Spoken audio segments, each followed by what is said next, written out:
Il y a des moments où tout bascule en un instant.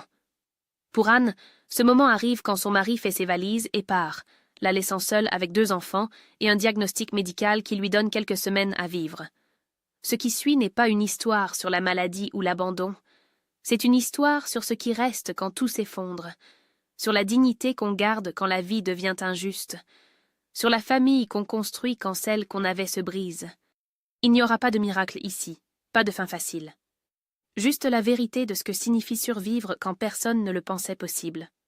20 ans arrachés jour après jour à un destin qui semblait écrit d'avance. Car ce n'est pas une histoire sur la mort qu'Anne a évitée. C'est une histoire sur la vie qu'elle a choisie. La douleur pulse dans son abdomen, comme une vague régulière et impitoyable qui ne lui laisse aucun répit. Anne fixe le plafond de leur chambre.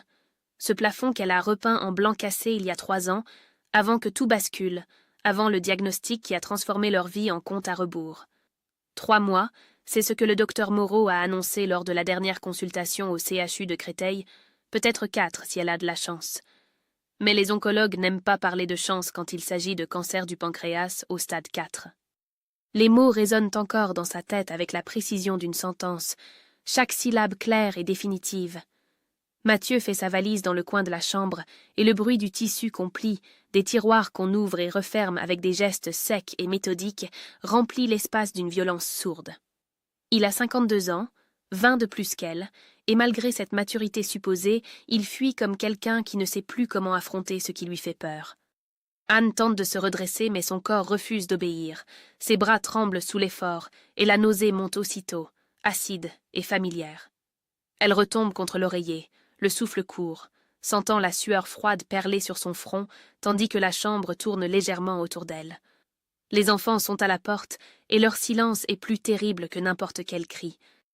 Léa, 8 ans à peine, serre la main de son frère avec une force qui blanchit ses jointures, comme si ce contact était la seule chose qui l'empêchait de s'effondrer complètement.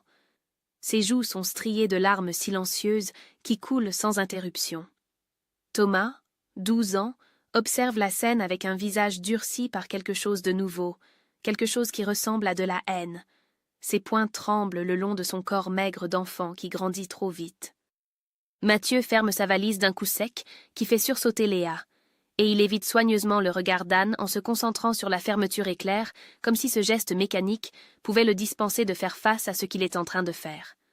La lumière grise de novembre entre par la fenêtre et découpe son profil en ombre dure, accentuant les rides qui ont creusé son visage depuis le diagnostic. Ses épaules sont voûtées sous un poids qui n'a rien à voir avec la valise qu'il tient. Mais les enfants à l'orphelinat. Sa voix est plate, presque mécanique, comme s'il récitait quelque chose d'appris par cœur. Je me fiche de ce qui leur arrivera. Anne ferme les yeux et voudrait parler, crier, supplier, mais elle n'a plus la force et la douleur dans son ventre pulse plus fort, comme pour lui rappeler pourquoi il part, pourquoi il a choisi de fuir plutôt que de rester. Thomas traverse la chambre lentement, chaque pas une décision consciente. Il se plante devant son père, si petit encore malgré toute sa rage contenue, et lève les yeux vers lui avec un regard qui ne devrait pas exister sur le visage d'un enfant de 12 ans. « Je ne te pardonnerai jamais. » Mathieu rit, un rire sans joie qui sonne creux dans la pièce. « Tu comprendras quand tu seras grand. » Sa voix se casse légèrement sur les derniers mots. « Je ne peux pas regarder ça, c'est trop. » Il attrape sa valise et la soulève avec une précipitation maladroite, comme s'il craignait de changer d'avis s'il restait une seconde de plus. Ses mains tremblent visiblement, et il passe devant les enfants sans les toucher, sans même effleurer leurs épaules. Le bruit de ses pas dans le couloir résonne longtemps après qu'il soit parti, et quand la porte d'entrée claque enfin, la violence du bruit fait vibrer les murs et marque la fin de quelque chose. Thomas reste figé dans l'encadrement de la porte, puis lentement, il glisse le long du mur et s'assoit par terre, le dos contre le chambranle de la chambre de sa mère. Il ne pleure pas, ne bouge pas, fixe juste le vide devant lui. Léa s'approche avec son lapin en peluche usé serré contre sa poitrine et se blottit contre l'épaule de son frère. « Il va revenir demain, dit, » murmure-t-elle d'une voix toute petite. Thomas serre sa sœur plus fort, mais ne répond pas, parce qu'il n'y a rien à dire qui pourrait rendre la vérité moins terrible. Anne reste allongée dans le noir qui envahit progressivement la chambre, incapable de bouger, incapable même de pleurer, parce que les larmes demandent une énergie qu'elle n'a plus. La douleur s'intensifie, irradiant dans tout son abdomen avec une régularité implacable. Elle essaie de respirer, juste respirer, mais chaque inspiration est un combat. Quelques semaines, a dit le médecin avec cette compassion professionnelle qui n'engage à rien. Quelques semaines pour leur laisser quelque chose, n'importe quoi qui puisse les aider. Plus tard, bien plus tard, après avoir couché Léa qui s'est endormie épuisée de pleurer, après avoir convaincu Thomas d'aller dans sa chambre même s'il n'arrivera probablement pas à dormir, Anne reste seule dans le silence lourd de l'appartement. Elle trouve un carnet bleu au fond du tiroir de sa table de nuit, un cadeau d'anniversaire oublié d'une époque où la vie était encore normale. Sur la couverture rigide, il y a une tache de café séché depuis longtemps, souvenir d'un dimanche matin ordinaire qui n'existe plus. Ses mains tremblent tellement qu'elle peut à peine tenir le stylo, et elle doit s'y reprendre plusieurs fois avant de réussir à écrire lisiblement. Sur la première page, elle trace avec une écriture tremblante « Mes chéris, si vous lisez ceci, c'est que je ne suis plus là pour vous le dire de vive voix. » Elle s'arrête, regarde les mots qui semblent si définitifs sur le papier blanc, puis ajoute lentement en pesant chaque mot « La vie est injuste, mais nous ne sommes pas obligés de l'être. » Anne ferme le carnet et éteint la lumière. La douleur est toujours là, fidèle compagne qui ne la quitte jamais. Demain, elle devra se lever. Demain, elle devra leur montrer comment survivre quand tout s'effondre. Mais ce soir, juste ce soir, elle se donne le droit d'avoir peur. 3 jours après le départ de Mathieu, Anne se lève. La douleur est là, pulsant dans son abdomen comme elle le fait depuis des mois maintenant, mais elle a une liste de choses à faire, et seulement 11 jours avant que le loyer soit dû. Elle pose les pieds au sol et attend quelques secondes que le vertige passe, puis se dirige vers la cuisine, où Thomas est déjà debout en train de préparer le petit déjeuner pour Léa. Il a 12 ans, mais ses gestes ont la précision mécanique de quelqu'un qui a appris trop vite à se débrouiller seul. Le livret bancaire est posé sur la table de la cuisine, ouvert sur la dernière page où les chiffres racontent leur propre histoire. 340 €. Anne fait le calcul mentalement pendant que Thomas verse du lait dans le bol de sa sœur. Le loyer à 850, l'électricité, la nourriture, les médicaments qu'elle doit prendre pour gérer la douleur. Les chiffres ne fonctionnent pas, peu importe comment elle les arrange. Elle appelle le CHU de Créteil et demande le docteur Moreau. Quand il prend la ligne, sa voix est calme et professionnelle comme toujours. Il veut programmer la prochaine séance de chimiothérapie palliative, mais Anne l'interrompt doucement en lui expliquant qu'elle refuse le traitement agressif, qu'elle veut rester lucide pour ses enfants plutôt que de passer ses dernières semaines à vomir dans un hôpital.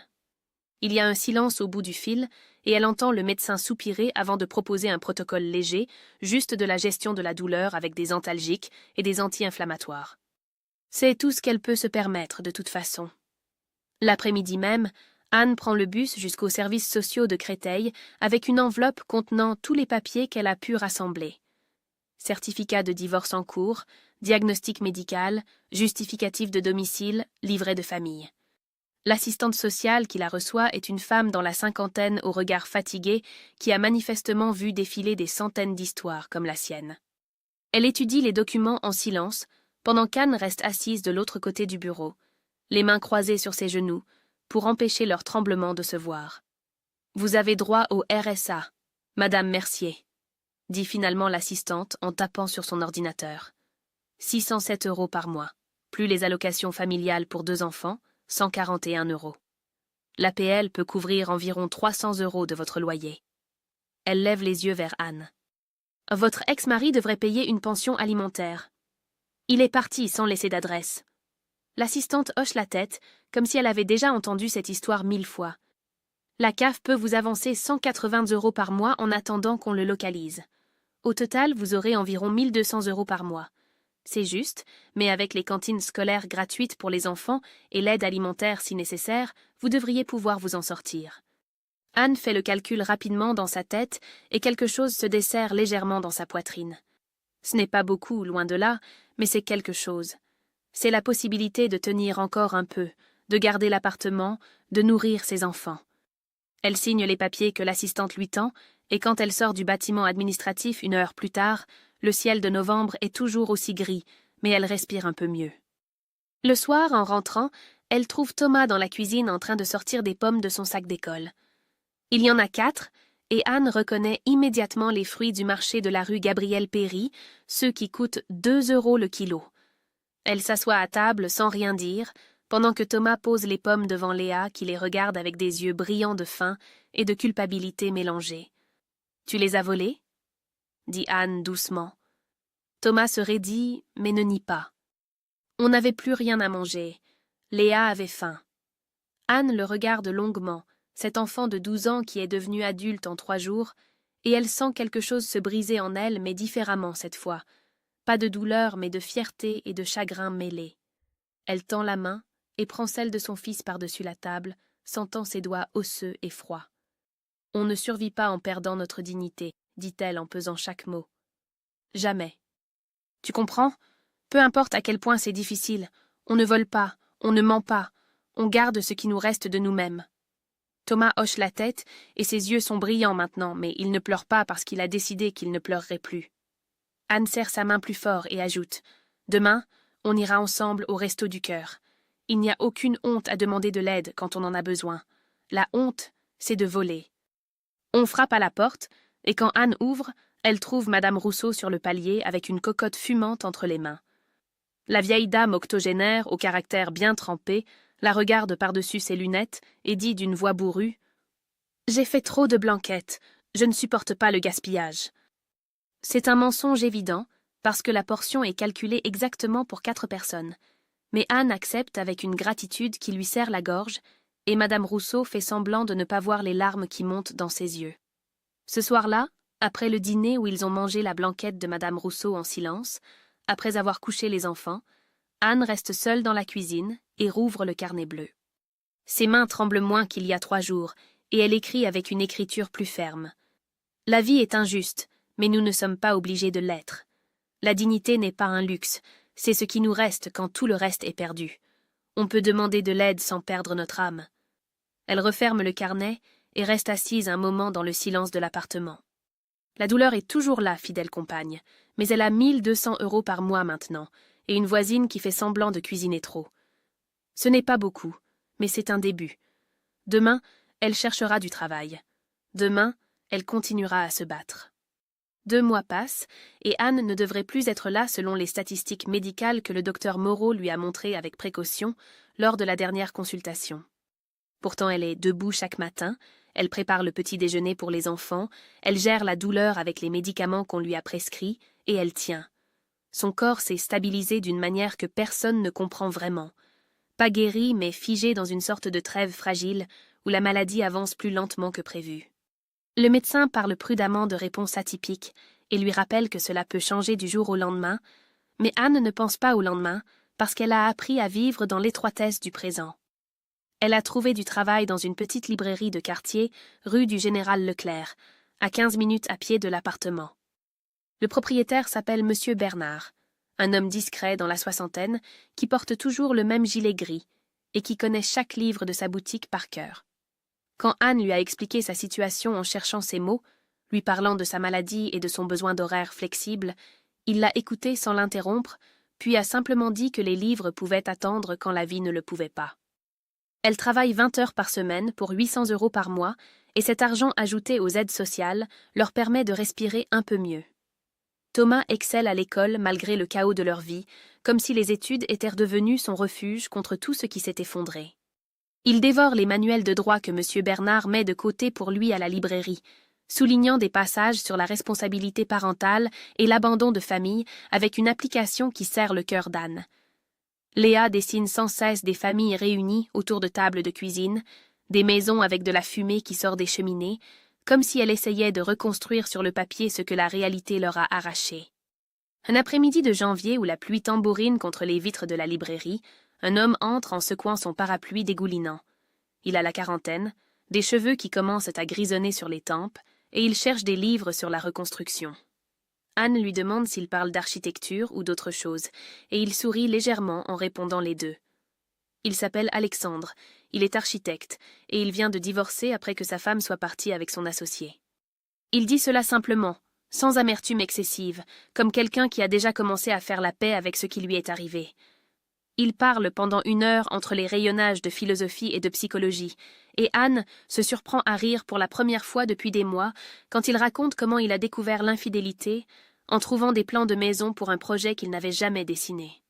Il ne lui demande pas pourquoi elle travaille à mi-temps dans une librairie, ni pourquoi elle semble si fatiguée, et elle apprécie ce silence respectueux qui ne force rien.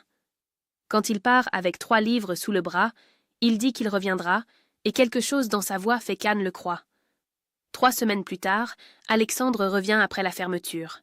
Monsieur Bernard est déjà parti, et Anne range les derniers livres de la journée quand elle le voit à travers la vitrine.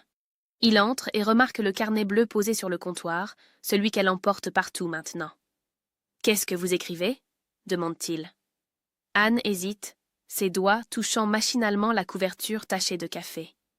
Puis, dans un élan de vulnérabilité qu'elle ne comprend pas vraiment elle-même, elle répond « Des instructions pour mes enfants, pour quand je ne serai plus là. » Le silence qui suit n'est pas embarrassé, mais profond.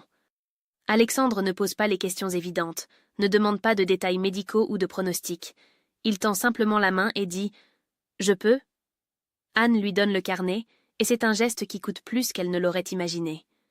Il lit en silence, tournant les pages lentement, et quand il relève les yeux, ils sont mouillés, mais il ne détourne pas le regard. Il referme doucement le carnet et le lui rend. « Vous allez être là, » dit-il avec une conviction tranquille. « Et même si un jour vous ne l'êtes plus, ceci les sauvera. » Il prend sa main par-dessus le comptoir, et il reste ainsi sans parler, tandis que dehors la pluie continue de tomber sur Paris, et que quelque chose commence à exister entre eux, quelque chose de fragile et de nouveau qui n'a pas encore de nom. Une lettre arrive des services sociaux 2 semaines après la rencontre avec Alexandre, une enveloppe administrative avec le logo de l'aide sociale à l'enfance qui fait battre le cœur d'Anne plus fort que la douleur dans son ventre. Quelqu'un a signalé leur situation, enfant potentiellement en danger avec une mère malade et sans père, et une enquête a été ouverte pour évaluer si Anne est capable de continuer à s'occuper de Thomas et Léa. Le rendez-vous est fixé pour jeudi après-midi, et l'assistante sociale qui signera le rapport s'appelle Madame Fontaine.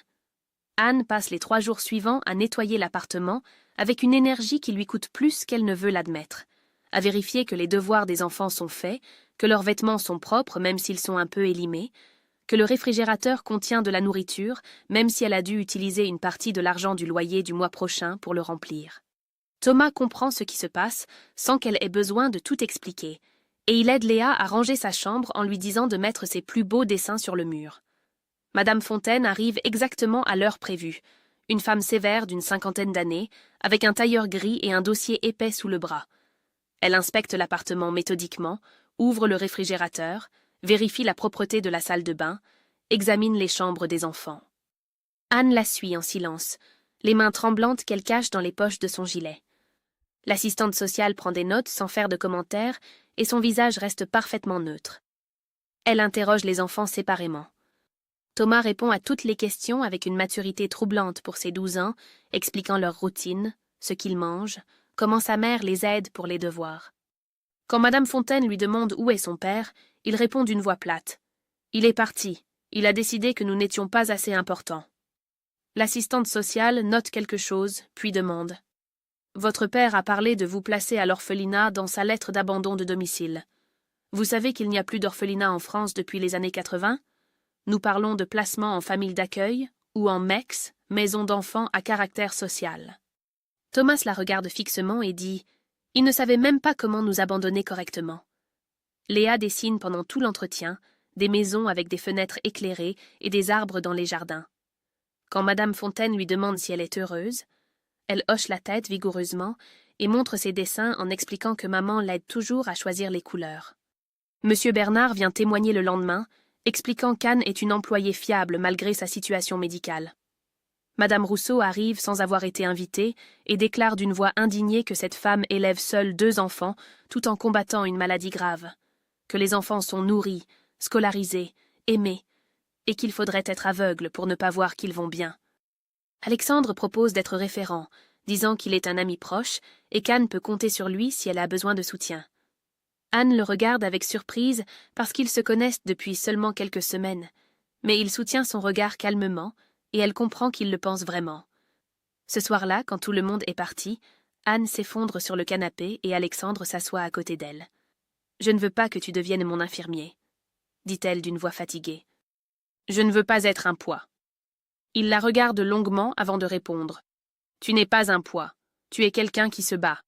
Et moi, je veux être à côté de toi pendant ce combat. » 3 semaines passent avant que Madame Fontaine rende sa décision. Anne reçoit la lettre un mardi matin, et ses mains tremblent tellement qu'elle peut à peine déchirer l'enveloppe. Le dossier est clos. Les enfants sont manifestement aimés et correctement encadrés, et il n'y a pas lieu de poursuivre l'enquête. Anne s'assoit à la table de la cuisine et pleure pour la première fois depuis le départ de Mathieu. Mais ce sont des larmes de soulagement et d'épuisement mêlées. Le soir, la douleur revient plus forte, comme pour lui rappeler que la rémission est précaire. Mais elle prend ses médicaments et écrit dans le carnet bleu. La victoire d'aujourd'hui ne garantit pas celle de demain. Mais aujourd'hui suffit. 1 an s'est écoulé depuis le diagnostic et Anne est toujours là, debout, vivante d'une manière qui défie toutes les prédictions médicales. Le docteur Moreau utilise des mots prudents lors de la consultation de contrôle, parlant de rémission stable et de réponse exceptionnelle au traitement minimal, mais il lui rappelle aussi qu'elle doit rester vigilante avec des examens tous les 3 mois parce que tout peut basculer à nouveau. Anne hoche la tête en sachant qu'elle vit avec une épée de Damoclès au-dessus de la tête, mais elle a appris à vivre dans cet équilibre précaire entre espoir et réalisme. Alexandre et elle se voient plusieurs fois par semaine maintenant, et leur relation s'est construite lentement autour de longues conversations dans la librairie après la fermeture, de dîners simples chez lui où il cuisine pendant qu'elle lit sur son canapé. Il a rencontré officiellement Thomas et Léa un dimanche de mars, et Léa l'a adopté immédiatement en lui montrant tous ses dessins et en lui expliquant ses théories sur les couleurs.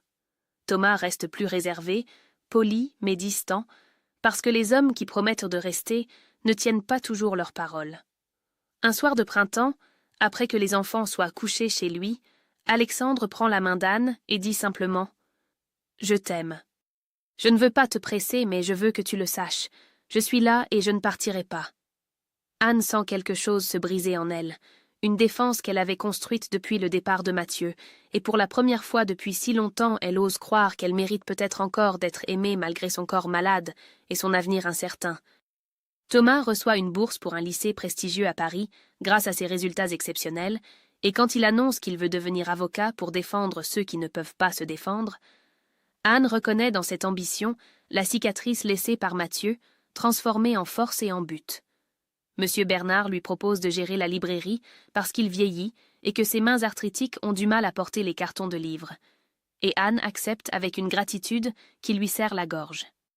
Alexandre la demande en mariage lors d'un pique-nique simple au parc de Créteil, sans genoux à terre ni grande mise en scène, juste une question directe posée pendant qu'il regarde Léa et Thomas jouer au ballon. Anne dit oui, mais ajoute qu'elle doit d'abord fermer officiellement le chapitre précédent avec un divorce en bonne et due forme. Quelques semaines plus tard, alors qu'elle prépare le déménagement vers l'appartement plus grand d'Alexandre, Anne trouve le carnet bleu au fond d'un carton. Elle le feuillette et relit toutes ses instructions qu'elle avait écrites pour ses enfants quand elle pensait mourir dans les semaines suivantes. Les pages tremblent dans ses mains et elle allume une allumette en pensant que ce carnet appartient à une vie qui n'existe plus, à une femme qui attendait la mort. « Qu'est-ce que tu fais ?» Thomas est dans l'encadrement de la porte. « Je ferme un chapitre. » Thomas traverse la pièce rapidement et prend le carnet de ses mains avant que la flamme ne le touche. « Non. Ceci nous a sauvés. Ceci nous a maintenus debout quand tu pensais mourir. » Léa entre à son tour et lit une page à voix haute. « La dignité n'est pas un luxe. C'est ce qui nous reste quand tout le reste est perdu. » Anne pleure en comprenant que ces dernières paroles sont devenues leur philosophie de vie, que ce qu'elle pensait être un testament est devenu un manuel de survie. Alexandre apparaît dans l'embrasure et voit la scène sans rien dire, juste un sourire discret. Anne éteint l'allumette et range le carnet dans une boîte marquée « À garder ». Elle ne brûlera pas le passé, elle le gardera comme preuve qu'ils ont survécu. Pour officialiser le divorce et pouvoir se remarier, Anne doit localiser Mathieu, qui n'a donné aucune nouvelle depuis 15 mois.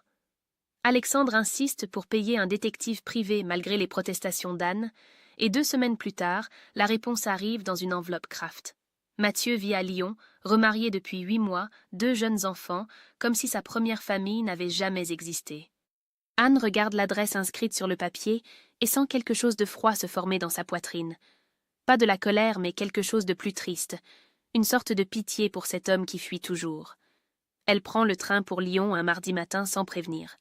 Alexandre propose de l'accompagner, mais elle refuse en expliquant que c'est quelque chose qu'elle doit faire seule, une conversation qui n'appartient qu'à elle et à l'homme qui l'a abandonnée.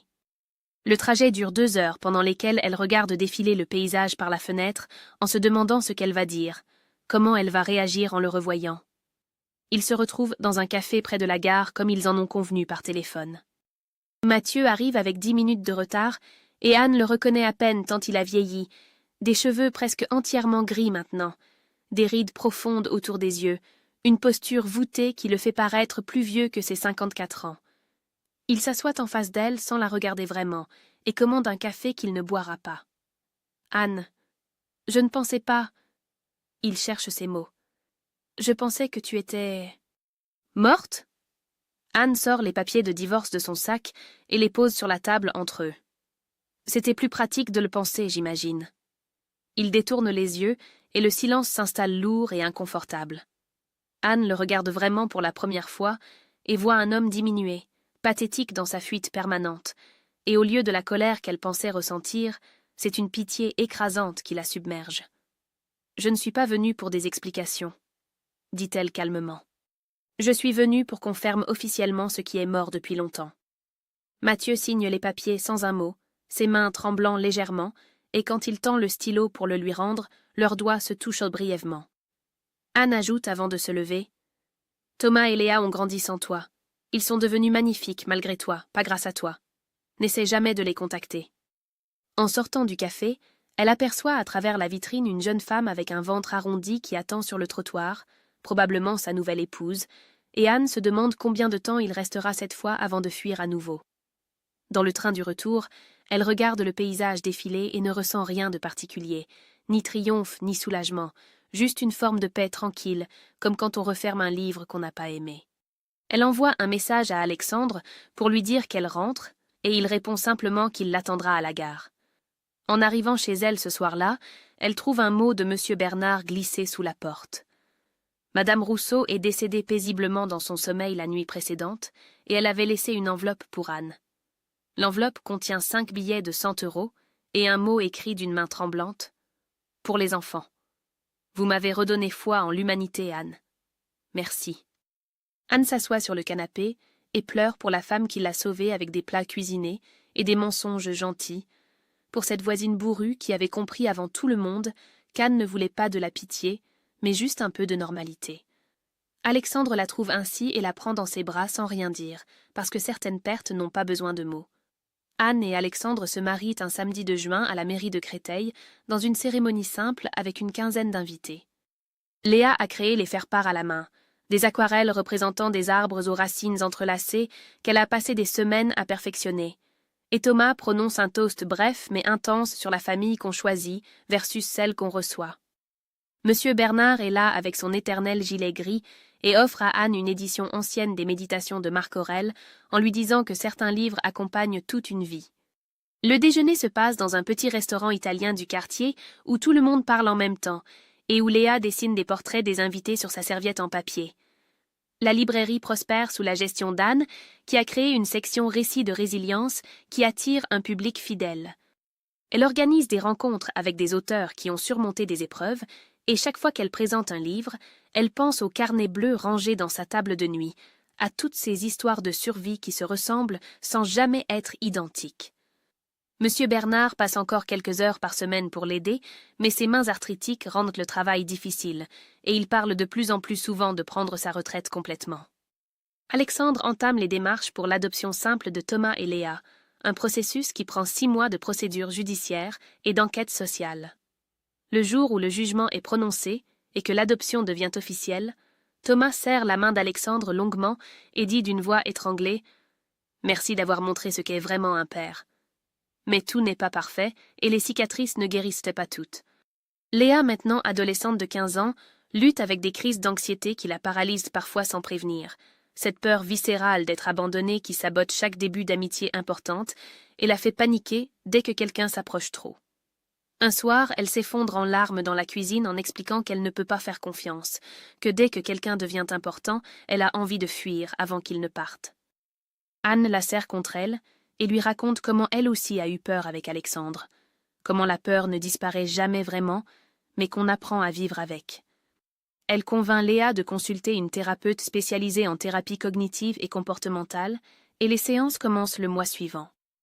Thomas, de son côté, travaille jusqu'à l'épuisement, cumulant ses études de droit avec un stage dans un cabinet et des petits boulots le week-end, comme s'il devait constamment prouver quelque chose.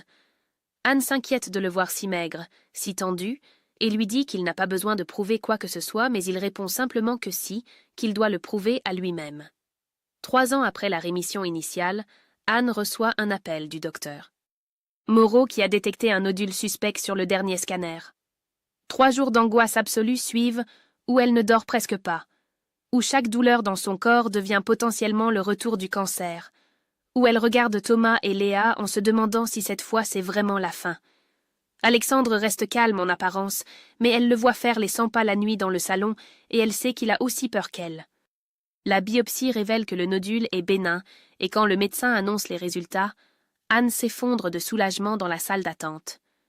Mais ces 3 jours lui ont rappelé brutalement que la rémission n'est jamais garantie, qu'elle vit sous surveillance perpétuelle, que chaque examen tous les 3 mois peut être celui qui annonce le retour de la maladie.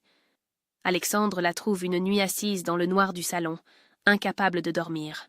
« Ça va revenir un jour », murmure-t-elle. « Je le sais. Les statistiques sont claires. » Il s'assoit à côté d'elle et prend sa main.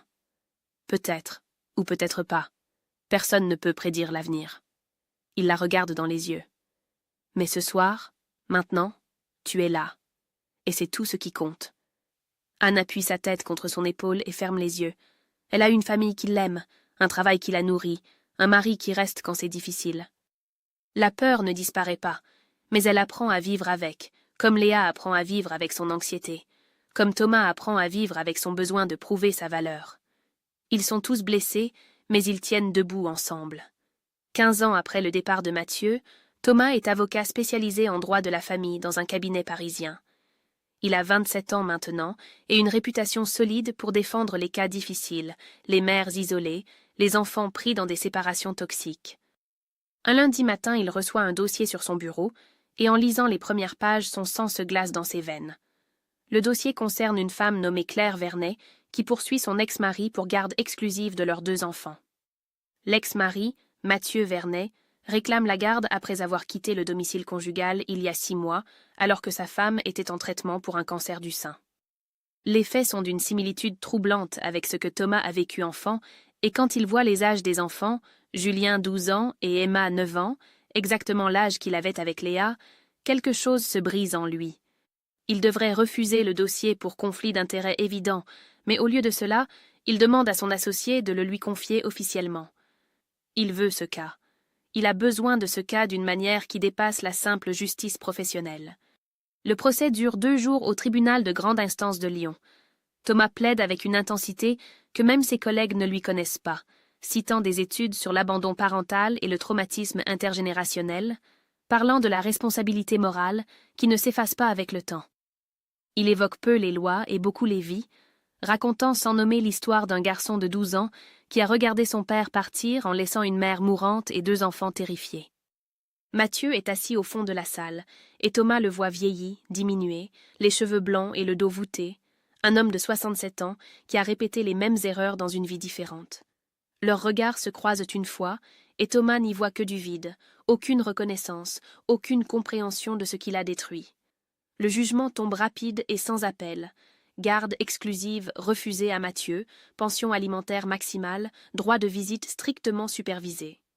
Claire Vernet pleure de soulagement et serre la main de Thomas en le remerciant d'avoir sauvé ses enfants. En sortant du tribunal, Thomas aperçoit Julien dans le couloir avec sa mère. Le garçon le regarde avec un mélange de gratitude et de tristesse dans les yeux, et Thomas reconnaît cette expression parce qu'il l'a portée lui-même pendant des années. Il s'approche et s'accroupit pour être à sa hauteur. « Ça va aller », dit-il simplement. « Ta mère va se battre et vous allez tenir. » Julien hoche la tête sans parler, et Thomas voit son propre passé reflété dans ce visage d'enfant trop sérieux. Dans le parking, Mathieu l'attend près de sa voiture. Il a l'air perdu, pathétique, et quand il s'approche, Thomas sent une rage froide monter en lui, mais aussi quelque chose d'autre, une forme de détachement comme si cet homme n'avait plus aucun pouvoir sur lui. « Thomas » dit Mathieu d'une voix hésitante, « j'ai compris qui tu étais pendant le procès. Tu es devenu quelqu'un. » Thomas le regarde longuement. Cet homme qui a abandonné 2 familles, qui a fui la maladie 2 fois, qui n'a jamais appris que l'amour se prouve dans la difficulté et non dans le confort. Il pense à tout ce qu'il pourrait dire, aux accusations, aux reproches, aux questions qui sont restées sans réponse pendant 15 ans. Mais à la place, il dit simplement « Tu n'existes plus pour moi ». Il monte dans sa voiture et démarre sans regarder en arrière. Dans le rétroviseur, il voit Mathieu rester debout seul sur le parking, et il ne ressent rien, ni satisfaction ni colère, juste un vide tranquille. Il conduit directement jusqu'à Créteil, et quand il entre dans l'appartement, il trouve Anne et Alexandre dans la cuisine. Il les regarde tous les deux, et quelque chose cède en lui, toute la tension accumulée pendant des années, et il s'effondre en larmes pour la première fois depuis ses 12 ans. Anne le serre contre elle sans poser de questions, et il murmure contre son épaule « C'est fini, c'est vraiment fini ». Alexandre pose une main sur son épaule, et ils restent ainsi tous les 3 dans la cuisine silencieuse, tandis que dehors la nuit tombe sur Paris. 20 ans après le diagnostic qui lui donnait 3 mois à vivre, Anne célèbre ses 58 ans dans le jardin de la maison qu'elle partage avec Alexandre depuis 15 ans maintenant. La table est dressée sous le cerisier que Léa a planté pour ses 40 ans et qui chaque printemps explose en fleurs blanches comme une promesse renouvelée. Thomas est là avec Clara, sa femme qu'il a rencontrée en thérapie il y a 5 ans et qu'il a épousée après 3 ans de relations patientes et difficiles, parce qu'apprendre à faire confiance quand on a été abandonné prend du temps.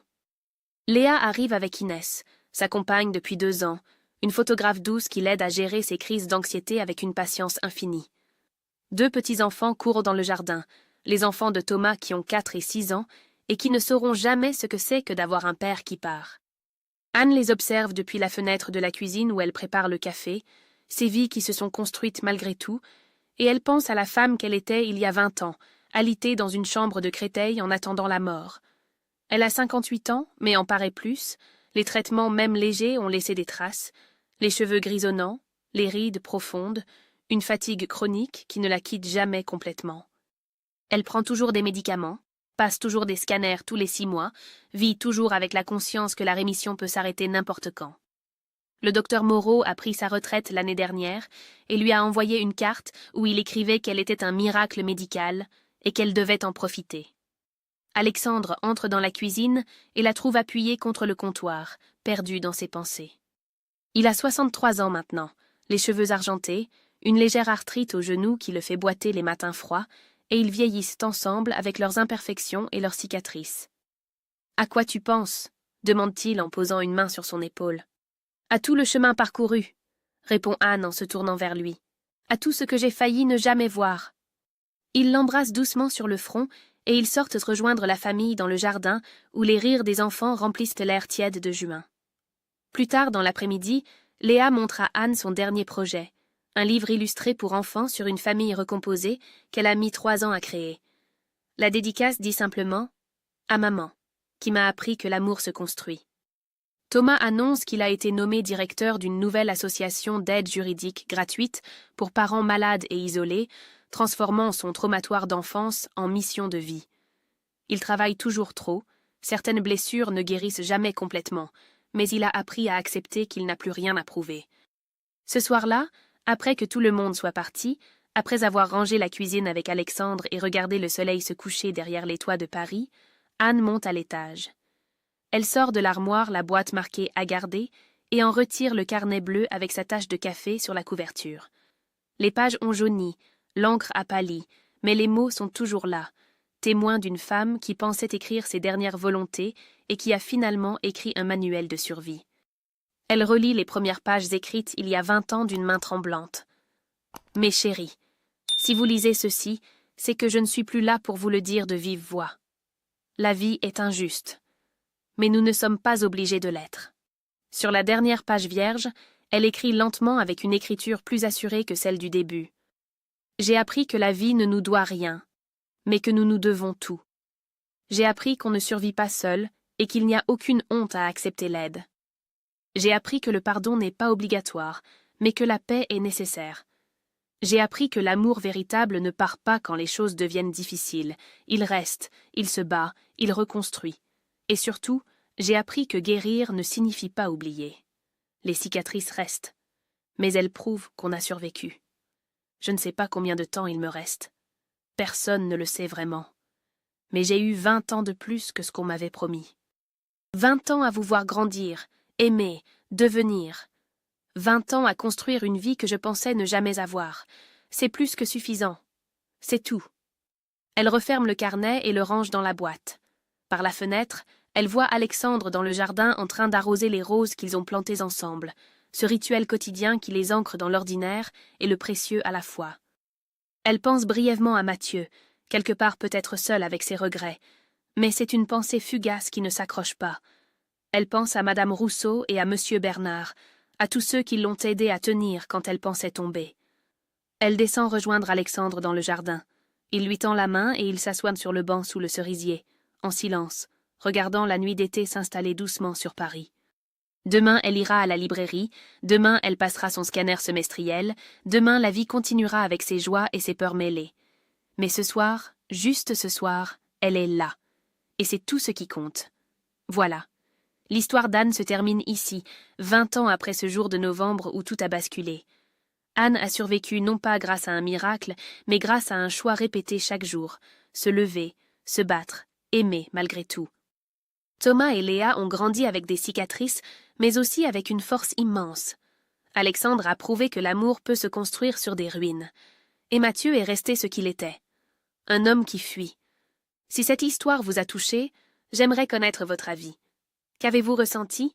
Quel moment reste avec vous? Vos retours sont précieux et m'aident à raconter des histoires qui résonnent vraiment. Merci d'avoir accompagné Anne jusqu'au bout.